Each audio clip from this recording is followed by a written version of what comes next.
Good morning, everybody. We have a special guest here, College Baseball Weekly, Murray State Racers head coach Dan Skirka.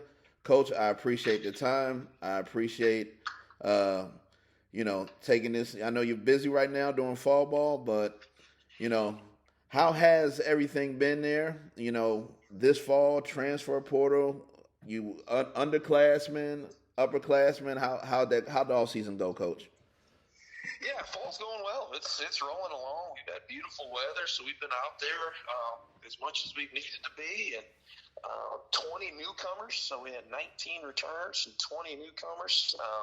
Only one freshman, kind of unique. Didn't draw it up that way, but we just kind of added JUCO guys and some portal guys, and it's going well. It's going well. They're acclimating and getting up to speed, and our returners are doing a great job leading them. So, very, very pleased so far. Coach, I was amazed at your story, but I interviewed Mitch before he went over to South Florida, and then I actually made time to go to the Missouri Valley tournament when they had it there in Evansville, and Evansville is a couple pitches or a couple calls away from upsetting Tennessee that year. We know when Mitch was at Indiana State, he hosted a regional. Coach, what can you say to your conference, the Missouri Valley Conference, that you guys have had this success in the NCAA tournament? And the beauty of that, I talked to one coach, Coach Valenzuela, all the way out there at St. Mary's, and he was saying the thing he loved about baseball, you make the right pitches, defense, anything can happen. It's very different than college football or basketball. But what can you say specifically about your conference, Coach? Because when I'm covering, Coach, early in the year, a lot of the schools I know they have midweeks. After midweeks, they got the weather. I know you're kind of there on the borderline of Tennessee, Kentucky, but you obviously don't have the weather they have in Gainesville, and that's no shot at any SEC school. All those coaches are great guys. But what is it about this conference, man? I'm very impressed. Yeah, like you said, there's challenges to our conference, and I think sometimes the win-loss record isn't a great indicator of how strong the league is. There's a lot of teams that aren't outside as much and are on the road a whole lot, and hard to find a rhythm when you're outside and inside and playing and then not playing. And I think that's the toughest thing early on for our league. But the thing, like you just touched on, that's a great indicator is how well we've performed in the postseason. So the league's a gauntlet. I mean, there's no easy weekends. And that prepares you, right? There's great coaches, there's great players, and that's what's going to prepare you to, obviously get into our tournament and be ready to make a run. But then whoever comes out of that tournament to go be prepared to do some damage in a regional, and like Indiana State was hosting regionals, it was unbelievable, and that's a better indicator, I think, of how strong our league is. Right, and then Evansville, I'm looking at some of the pictures. I'm gonna watch my mouth. I'm getting try. I'm like, man.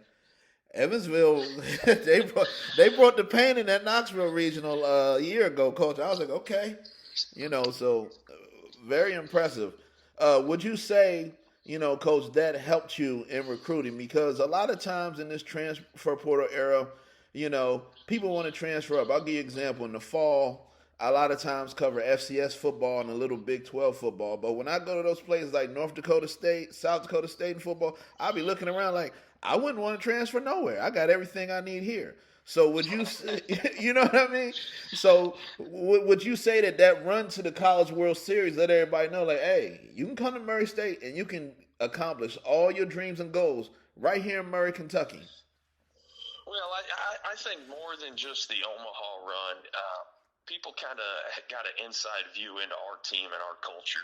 And I think that's what the recruits and the parents talked about more than winning. And I told them that. Everybody we talked to, I can't promise you we're going to Omaha. I can't promise you any championships, but I can promise you that culture is real. Our guys loved each other. They play the game the right way. We have fun, we compete, and we develop men. And I think that was kind of shown throughout our run, and then we're very blessed with the media coverage that we got to kind of display our program and the great guys that we have and great assistant coaches within the program. And I think that's what some of these portal guys this summer wanted to be a part of. Absolutely, absolutely, Coach. And you're scrimmaging. First part of this question, Coach, scrimmaging wise, How were your scrimmages? And secondly, what do you think about the difference? Because I remember a couple of years back, you just kind of scrimmage your own guys. It wasn't so much. So we think about this new era of college baseball where people are scrimmage. I covered one coach down in Texas, and Texas hosted Texas Tech at what was the AAA affiliate, Round Rock. So what do you think about this new format? I know in college football, Coach Gundy hinted to it. Coach Prime hinted to it. Let's make with the transfer portal. Let's make it fun. So how do you feel about this? Yeah, I like it. It really breaks up the monotony of the fall. Just playing ourselves and facing the same pitchers and not traveling at all. It can get monotonous and being able to get out and compete against somebody and kind of learn a little bit about your team is exciting. We actually tried to get more scrimmages. Our coaches association was pushing to get to 4. Just to do it more. Softball's allowed 7 or 8. Right. We're like, man, two just isn't enough with this many pitchers. So right. Sometimes that's tough to navigate. We played 15 innings against SEMO early in the year, early in the fall. Both sides pitched it really, really well.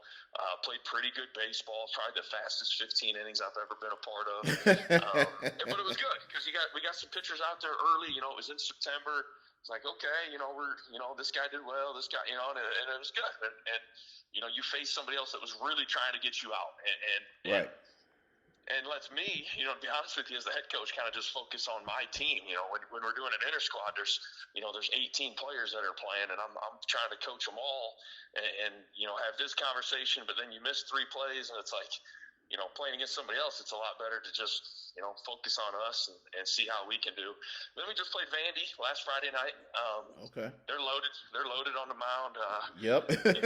Pitched the snot out of it, man. It was, but it was good to see. There was a good crowd. Friday night, they played LSU with football Saturday, so there was a good crowd there, and just get some guys, with that, you could tell our guys were amped up and ready to go. So it was good to see, right? They beat us both games. We had a couple bad innings, but there was a lot of bright spots for us, and now we can take that and build on it. Exactly. You can see what you're working with going into, Yes, January, February. Well, Coach, the last question. I ain't gonna hold you. Your athletic department said, try not to go too long. So, and I respect them, getting me in contact with you. So, all right, here's the fun questions, Coach. Before I get out of here, I'm a lifelong Phillies fan. Loved them since the '80s. Lenny Dykstra, you name it, John Kruk, whatever. Coach, I just don't get it. They have a good year this year, and then all of a sudden they fold at the end. We got the pitching, everything. We got the lineup even better with Harper. And we got the DH. So it's very frustrating. So what I'm getting at, Coach, is who do you have in the World Series and how many games? Oh, the Dodgers are tough. We actually just kind of showed our guys some videos on the Dodgers the other day. They're spending more than anybody else on players, but their players do it the right way. When you got guys like Mookie Betts and Freddie Freeman, and Right. they got 2 strike adjustments, and they're playing defense at a very high level, and then obviously you got Ohtani and the player he is on both sides of the ball. I mean, I don't know anybody that's going to go against the Dodgers right now. So I said 5 the other day at practice. Lucky if it goes 6. I think they're too good. Yeah, I was so shocked, Coach, the way they shut down Schwarber and Harper. I mean, and because that's usually your advantage, making them come to Philly and play in the colder weather. And Coach Dave Roberts, he's done a phenomenal job managing that team to, get them to play like that in the postseason. Yes. So, well, Coach, I appreciate your time. Best of luck. Oh, thank you. I definitely need to get out there to Murray, Kentucky during the season and cover a series. Best of luck to you, man. Yes, Thank you, sir. Yes, sir. Take care. Thank you.